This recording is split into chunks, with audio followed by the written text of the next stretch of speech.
Here are 5 steps so you can develop your emotional intelligence so you can become even more successful as an entrepreneur.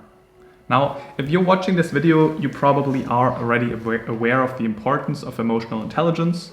There have also been plenty of studies done that show if you're in a higher level position in a company or also you're a more successful entrepreneur, emotional intelligence becomes more and more important, and there is a correlation between your level within a big organization, a hierarchy, but also your success as an entrepreneur and your emotional intelligence.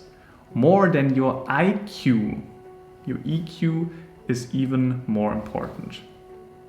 And the reason for that is simply because the more successful you become, the more you are in the people business, the more you manage people, the more employees you have, the more co-workers you need to manage, the more you need to connect with others. And the EQ becomes therefore much more important.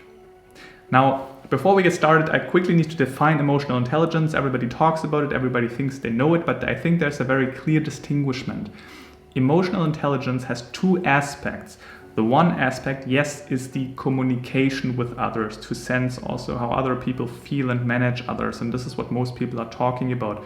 But the other half of emotional intelligence is about your self-management, being aware of your own emotions, your own triggers, and also to manage your own emotions. If you feel down, if you feel angry, how can you then actually deal with your own emotional management? So it's about yourself and others, and that's closely connected though.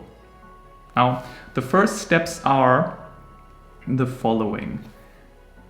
That's the number one thing that's very important. Most people who work with me together are already at this point, but I just want to make sure that this is the groundwork, and it is taking responsibility. Right? If you're annoyed because other people are triggering you and you think the mistake and the fault is always with others, it's not going to help you to change at all. And also, if you get triggered, yes, somebody triggered that within you, but other people are not getting triggered by exactly the same thing. So you are the common denominator. You can change. So I want you to take responsibility. To be honest, you cannot even take too much responsibility here because you are the factor that can change. So make sure that you know that you can change, not others. You cannot change others. You cannot expect others to change, even if they're objectively annoying and they misbehave. Yes, we can talk about how you can change your own emotions and how you can communicate differently, and then the other person might change, but you don't know that. That's a risky bet, but you can manage yourself and you can change your own communication skills. So take responsibility. Now, the second step is feedback. And I want you to actually go out, maybe even shoot a voice message, maybe talk to your wife, your partner, your colleagues, your friends who know you from a different context, from high school, from the last couple of years, from the last business that you started. And I want you to ask them for honest feedback. Hey, I'm working on my communication skills and my emotional intelligence skills. I need honest feedback. What do you think? Am I doing good? Where do you think I can improve? Even if you're already working with a coach right now together, ask him, even if you just had a couple of sessions, that's awesome. That's a new context, and ask him for his honest opinion and feedback. Because your behavior can be often pretty much generalized. We are pretty predictable. In stress situations, you deal a certain way. In talking about different topics, you act in a certain way, and you can, especially if the person is very sensitive you're talking to, can easily catch like, hey, you do have a negative association with this feeling, or with those type of people, or with this type of ideas, or in those situations you more react defensive, and this is holding you back from growing in this direction. And people usually don't tell you, even your good friends, right? People often say, oh, if good friends not tell me the honest feedback, then they're not good friends, but you haven't asked them for it. Ask them for that. Very important. Yeah. That's, by the way, this feedback and becoming aware of what is going on is already 50%. If you name it, you tame it. That's key. Right? So take responsibility, get some feedback so that you become more aware of it. And also by becoming more aware of it, you define more what it is, because emotional intelligence, that's not a mission. Like if you come to me and say, hey, Mark, I want to work on my emotional intelligence, I'm like, what do you want to work on? Like, what are we talking? What is it? Like, are you having anger issues in those particular situations with those particular people? Like, what is going on? We need something tangible. Are you easily falling into a feeling of shame? Are you struggling to charge higher because you feel guilty about it? Like, what is it that you want to change emotionally? So become aware of it. Very key.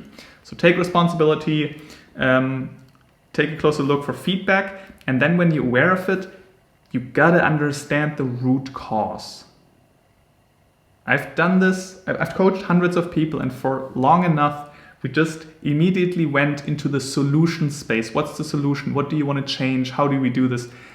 And I check in with those people a year later, and I also compare this to the people where we check the root cause. Where is this coming from? Where did you learn this? And this is always more sustainable. And with root cause, I simply mean, where did you learn this type of behavior? Right? If you're getting annoyed or then with other people, but then you don't seek the argument, but you more withdraw and you just judge those people, but you're not changing anything and you're afraid to get into the actual conflict, that's a certain behavior. Where did you learn this from? Probably in your childhood, probably with your parents, probably with your siblings, maybe with your friends, but probably somewhere in your family and with your parents. Maybe your parents did it that way, or maybe they taught you a certain behavior, and they thought this would be great to raise you this particular way, or to judge you in a negative way, and to withdraw the love that they give you when you act a certain way. For example, when you talk about your own emotions, or maybe somebody in your family has been depressed and you noticed, I should not make a scene, I'm already a burden enough, maybe I don't share my needs at all. Something like that. Like, there could be billions of reasons, literally, but what is the root cause?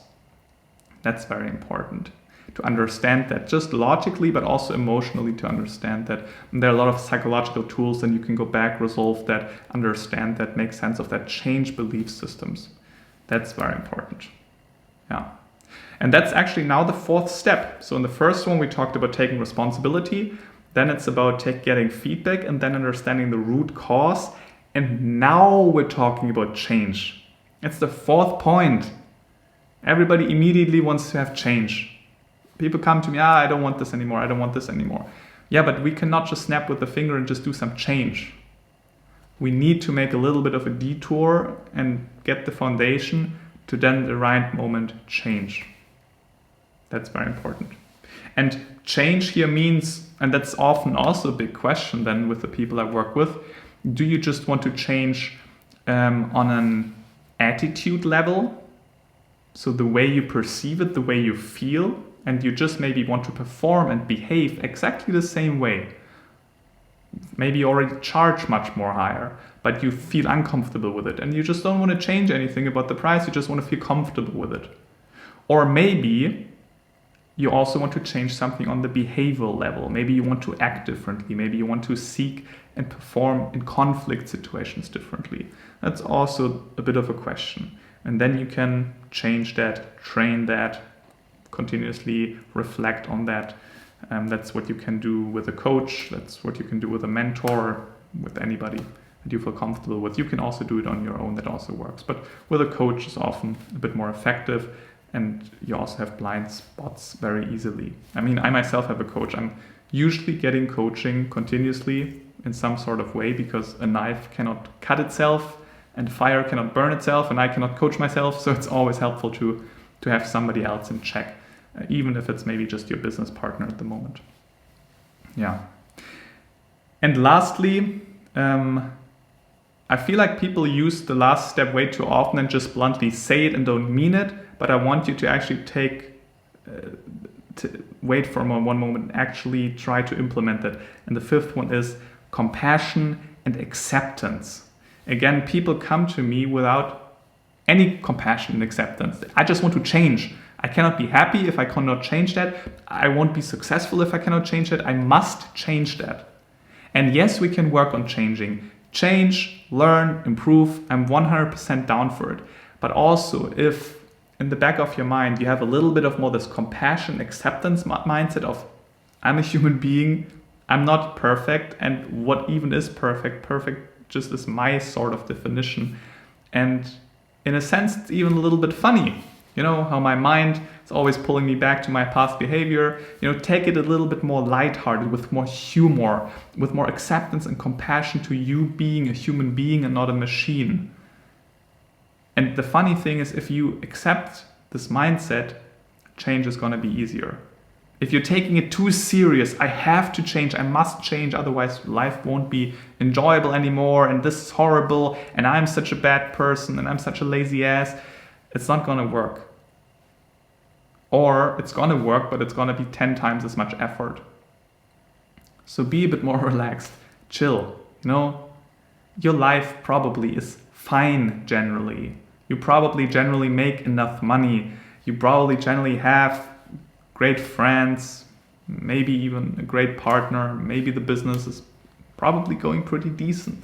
Relax. Like, what else do you want? Like, let's have a good time and let's work on the other challenges. I mean, if there wouldn't be any challenges in life, it would be boring. So we need some challenges. It's all good. Take it easy, relax. Yeah. And if you're in this mindset now, you're taking it a little more easy, and you just want to, on an easy level, understand how would this tangibly look like, or I haven't fully understood what my actual challenges are. I do have something specific and I want to tangibly change it, but I need help.